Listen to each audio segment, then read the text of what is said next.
بسم اللہ الرحمن الرحیم نحمدہ ونصلی علی رسولہ الکریم اما بعد۔ آج ہم نے سورہ بقرہ ختم کی ہے اور سورہ آل عمران شروع کی ہے، اور انشاءاللہ کل وہ بھی مکمل ہو جائے گی۔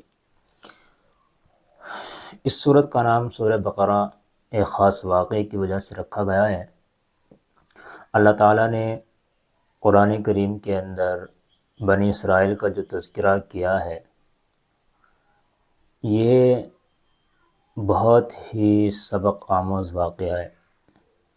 اللہ تعالیٰ نے بنی اسرائیل کو بھی کتاب عطا کی، حضرت موسیٰ علیہ السلام پر تورات نازل کی تاکہ یہ لوگ بھی اس کے مطابق زندگی گزاریں اور اس پر عمل کرتے چلیں۔ لیکن بنی اسرائیل اپنی کتاب کی حفاظت نہ کر سکیں تو آج ان سے وہ نعمت چھین لی گئی ہے، اور وہ کتاب آپ کو وہ نسخہ جو حضرت موسیٰ علیہ السلام پر نازل کیا گیا تھا نہیں مل سکتا۔ اس میں بہت سارے واقعات اور بہت سارے مسائل اللہ تبارک و تعالیٰ نے نازل کیے ہیں، اور بہت سارے احکامات اس کے اندر بیان کیے گئے ہیں۔ میں چند ایک احکامات آپ کے سامنے رکھوں گا۔ قرآن کریم کی ایک آیت ہے، الا یحل لہن ان یکتمن ما خلق اللہ فی ارحامہن۔ اللہ تعالیٰ عورتوں کے بارے میں کہ جن کو طلاق دے دی گئی ہو یا وہ بیوہ ہو گئی ہیں، تو ان کو حکم دیا ہے کہ تمہارے لیے یہ بات حلال نہیں ہے کہ جو تمہارے رحم میں موجود ہے تم اس کو چھپائے پھرو۔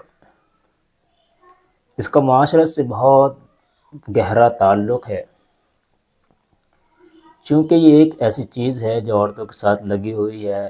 MC کا آنا، حیض کا آنا، یا جس کو پیریڈ بھی کہا جاتا ہے، یہ ایک ایسی چیز ہے عورت اور اللہ تبارک و تعالیٰ کے سوا اس کو کوئی نہیں جانتا۔ تو اللہ تعالیٰ نے ارشاد فرمایا کہ تم اس کو مت چھپاؤ۔ اگر آپ کو طلاق ہو گئی ہے تو آپ بتا دیں، اگر آپ حمل سے ہیں تو ٹھیک ہے، اور اگر آپ حمل سے نہیں ہیں تو وہ بات بھی آپ سچی سچی بتلا دیں۔ اس سے نقصان کیا ہوگا کہ اگر آپ اس کو چھپائیں گی کہ آپ وہ بچہ نہیں دینا چاہتی، جیسا کہ آج کل علاقے میں موجود ہے، اور اس طرح کے بہت سارے واقعات آپ کو سننے کو اور دیکھنے کو ملیں گے۔ ان تمام سے یہی بات پتہ چلتی ہے کہ بہت سی عورتیں اپنے بچوں کو اپنے سے جدا کرنے میں بہت زیادہ مشکل کا سامنا کرتی ہیں، اور بہت ساری لڑائیاں بھی ہوتی ہیں، مقدمات دائر کیے جاتے ہیں، کورٹ کچہری کے چکر کاٹے جاتے ہیں، صرف اسی وجہ سے کہ بھائی مجھ سے میری اولاد چھینی جا رہی ہے۔ حقیقت تو یہ ہے کہ اولاد کے اوپر دونوں کا حق ہوتا ہے، لیکن عورت یہ چاہتی ہے کہ میرے پیٹ میں جو حمل ہے یا جو اس کا بچہ چھوٹا موجود ہوتا ہے، وہ یہ چاہتی ہے کہ یہ بچہ میرے ساتھ ہی رہے۔ تو اللہ تعالیٰ نے ارشاد فرمایا، الا یحل لہن ان یکتمن ما خلق اللہ فی ارحامہن، کہ تمہارے لیے یہ بات حلال نہیں ہے، یہ بات جائز نہیں ہے کہ تم اس کو چھپاؤ۔ دوسرا نقصان اس میں یہ ہوگا کہ اگر آپ نے اس کو چھپا لیا، آپ یہاں سے چلی گئی، آپ نے عدت گزار لی اور وہ وضع حمل نہیں ہے، آپ نے متوفی عنہا زوجہا 4 مہینے 10 دن گزاری، یا آپ نے اپنے کہنے کے مطابق 3 حیض گزار لیے، تو آپ کی عدت اس اعتبار سے ختم ہو جاتی ہے۔ اگر آپ مطلقہ ہیں، اب آپ کہیں اور چلی گئی، وہاں جا کر کے آپ کا نکاح ہو گیا، وہاں آپ کو حمل ہوا، آپ کو وہاں بچہ پیدا ہو گیا، اب اس کا یہ بچہ دوسرے کے کھاتے میں جا رہا ہے جس کو شریعت نے بہت ناپسند کیا ہے۔ تو یہ بہت بڑی گڑبڑی ہے۔ ہمیں اللہ تعالیٰ نے جو حکم دیا ہے یہ ضرور بھی ضرور فائدے کے لیے ہی ہے، ایسا نہیں ہے کہ اللہ تبارک و تعالیٰ تمہارے ساتھ کوئی نقصان کا معاملہ کر رہا ہے۔ آپ کو لگ رہا ہوگا نقصان، لیکن وہ اللہ تبارک و تعالیٰ کے اعتبار سے نقصان نہیں ہوا کرتا۔ دوسری بات، لا يحل لكم ان تاخذوا مما آتيتموهن شيئا الا ان يخافا الا يقيما حدود اللہ۔ اس صورت کے اندر یہ آیت بھی بیان کی گئی ہے، ذکر کی گئی ہے۔ اللہ تعالیٰ نے ارشاد فرمایا کہ جن عورتوں کو تم طلاق دے چکے ہو تو تمہارے لیے ان سے ان کا مال لے لینا جائز نہیں ہے، حلال نہیں ہے۔ بہت سارے اس طرح کے واقعات ہیں، عورت کو طلاق ہوتی ہے تو وہ عورت جو اپنے گھر سے سامان لائے ہوئے ہوتی ہے، ہم لوگ اس کو بھی ہتھیانے کی کوشش کرتے ہیں، اس کو بھی چھین لیا جاتا ہے۔ اللہ تعالیٰ نے کہا ہے کہ بھائی یہ حلال نہیں ہے، مما آتیتموہن، یا آپ اس سے مہر کا مطالبہ کرنا شروع کر دیں کہ میں نے تجھے مہر دیا تھا۔ ہاں، ایک صورت ایسی ہے کہ اگر آپ کو لگ رہا ہے کہ یہ عورت مجھ سے خلا لے رہی ہے، طلاق لے رہی ہے، اور یہ بھی دونوں جانب سے ہوتا ہے، عورت کہتی رہے میں نے خلا لے لیا، میں نے طلاق لے لی، تو اس کے کہنے سے کام نہیں چلے گا جب تک کہ شوہر خود اس پر راضی نہ ہو جائے کہ ہاں میں نے دے دی، میں طلاق دے دی ہے۔ اس صورت میں بھی کہا گیا ہے کہ بھائی تم اس سے سامان نہ لو، لیکن شریعت نے یہ کہا ہے کہ بھائی آپ اس سے اپنا مہر واپس لے سکتے ہیں۔ لیکن ترغیب یہی ہے، قرآن حکم الگ بیان کر رہا ہے، ترغیب کچھ اور چیز کی دے رہا ہے کہ تم اپنی جو اس کو مہر دیا تھا تم نے، اس کو اسی کے پاس رہنے دو، اس کو مت لو۔ لیکن بہت سارے ایسے ہوتے ہیں کہ وہ سمجھتے ہیں کہ بھائی میں نے تو اتنا خرچ کیا ہے، میں نے اتنا زیادہ کیا ہے، یہ فلا باتیں ہوتی ہیں، تو وہ اس سے تمام چیزیں واپس لینے کی کوشش کرتا ہے۔ ایک اور حکم ہے اللہ تعالیٰ نے قرآن کریم میں بیان کیا، وَإِذَا طَلَّقْتُمُ النِّسَاءَ فَبَلَغْنَ أَجَلَهُنَّ فَلَا تَعْضُلُوهُنَّ أَن يَنكِحْنَ، کہ جب تم عورتوں کو طلاق دے چکو، آپ نے طلاق دے دی ہے اور انہوں نے عدت بھی گزار لی ہے، فَلَا تَعْضُلُوهُنَّ أَن يَنكِحْنَ أَزْوَاجَهُنَّ، تو اب آپ ان کے راہ میں روڑا نہ بنیں۔ اب وہ عورت جہاں چاہے گی، جس سے چاہے گی نکاح کر سکتی ہے، آپ کو اس کا کوئی حق نہیں ہے کہ آپ اس کو روکیں۔ کتنی عورتیں بیوائے ہوتی ہیں، مطلقہ ہوتی ہیں، بیچاری پوری زندگی اسی وجہ سے گزارتی رہتی ہیں کہ معاشرہ ہمیں کیا کہے گا، تو اور پوری زندگی گھٹ گھٹ کر گزارتی ہیں۔ اللہ تعالیٰ نے ارشاد فرمایا فَلَا تَعْضُلُوهُنَّ أَن يَنكِحْنَ أَزْوَاجَهُنَّ، ان کو مت روکو، ان کے بیچ میں مت بڑھو، اب تمہارا کوئی حق نہیں ہے۔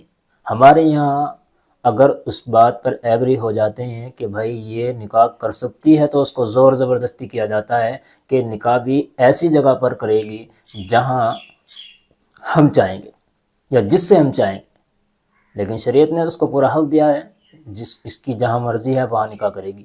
لیکن ہم لوگ ہیں کہ ہم چاہتے ہیں کہ بھئی یہ ہماری مرضی کے مطابق زندگی گزارے۔ شریعت نے اس سے منع کیا ہے، بہت زبردست طریقے سے منع کیا ہے۔ یہ بہت بڑی حرکتیں ہیں اور بری حرکتیں ہیں، بہت کبھی بری حرکتیں ان کو کہا ہے، یہ اچھی چیز نہیں ہے۔ فَلَا تَعْضُلُوهُنَّ يَنكِحْنَ أَزْوَاجَهُنَّ، آپ ان کو نہیں روک سکتے، یہ ہمارے معاشرے سے تعلق رکھتی ہے۔ معاشرت یہ بہت زبردست چیز ہے۔ اب ہمارے یہاں چونکہ ان چیزوں پر نہ تو بیانات ہوتے ہیں، ہم لوگ سیزن وار چل رہے ہوتے ہیں۔ محرم کا مہینہ آیا تو محرم کا شروع کر دیا کہ بھائی حضرت حسین کی شہادت بیان کی جا رہی ہے، کوئی اور آیا تو اسی کو شروع کر دیا، بس سیزن وار سے چل رہے ہیں۔ ہمیں ان احکامات سے کوئی لینا دینا نہیں ہے، ہمیں پتہ ہی نہیں ہے کہ ہمارے ساتھ ہو کیا رہا ہے اور ہم کر کیا رہے ہیں۔ یہ بہت بڑی احمقانہ اور بیوقوفانہ حرکت ہے، ہمیں ان سے باز آنا چاہیے، بچنا چاہیے۔ اللہ تعالیٰ نہیں چاہتا کہ میں کسی کا نقصان کروں، ہم لوگ خود ہی اپنے پیروں پر کلاڑے مارتے ہیں۔ قرآن کریم کے اندر ہی اللہ تعالیٰ نے بنی اسرائیل کا ایک بہت زبردست واقعہ بیان کیا ہے، دوسرے پارے کے آخر میں وَقَالَ لَهُمْ نَبِيُّهُمْ إِنَّ اللَّهَ قَدْ بَعَثَ لَكُمْ طَالُوتَ مَلِكًا، اس سے پہلے ایک آیت ہے وقال النبی ان آیت ملکی ان یاتیکم التابوت فیہ سکینۃ من ربکم۔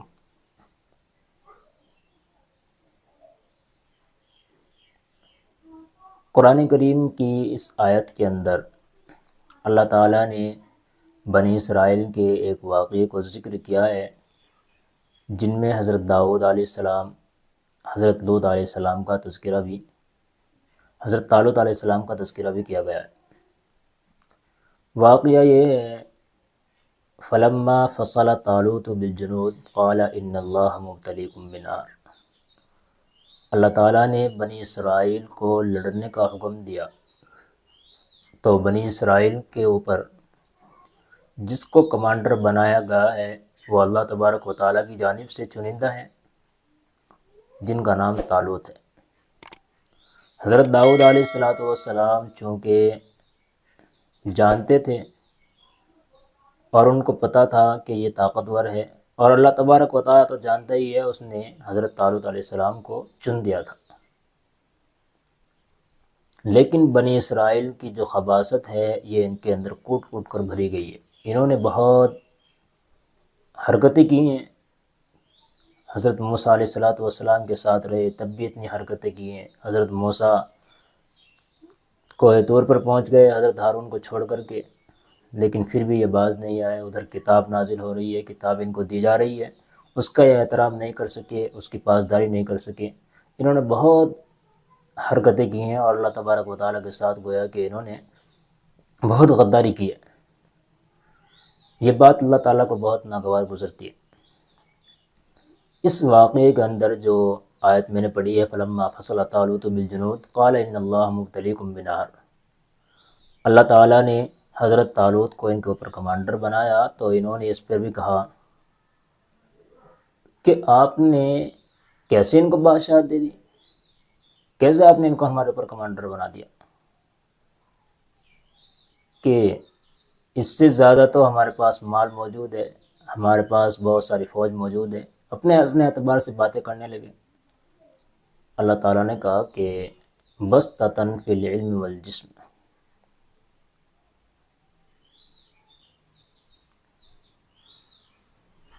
تو اس آیت کے اندر جو بیان کیا گیا ہے، بتایا گیا ہے کہ بھائی یہ تو آپ سے جسم کے اعتبار سے بھی اور علم کے اعتبار سے بھی بڑے ہوئے ہیں۔ فی العلم والجسم واللہ یؤتی ملکہ من یشاء، اور اللہ تبارک و تعالیٰ تو جس کو چاہتا ہے اس کو بادشاہ عطا کر دیتا ہے، جس کو چاہتا ہے کمانڈر بنا دیتا ہے۔ آپ کون ہیں روکنے والے؟ لیکن یہ بہت بڑے بدبخت ہیں، ماننے کے لیے تیار نہیں ہیں۔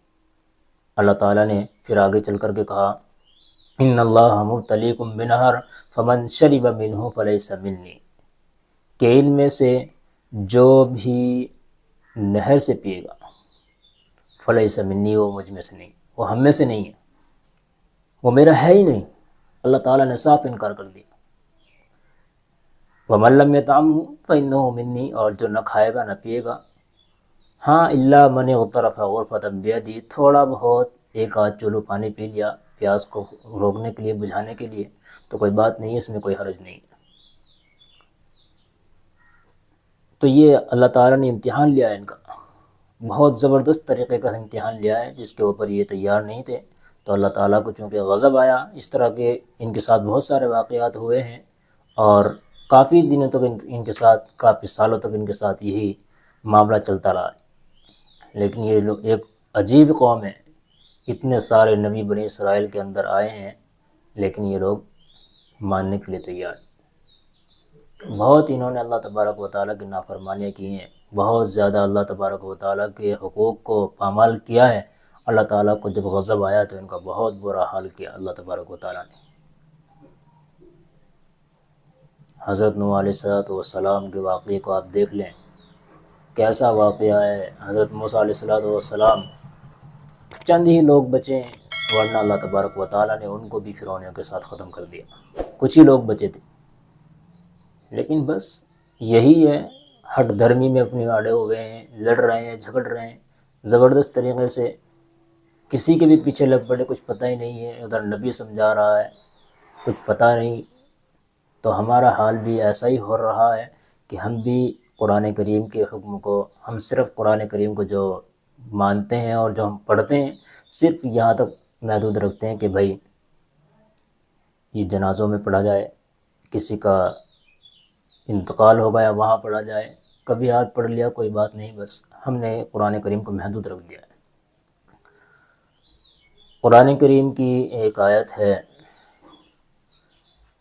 اور بڑی آیت ہے، یا ایھا الذین آمنوا اذا تداینتم بدین الی اجل مسمی فاکتبوہ۔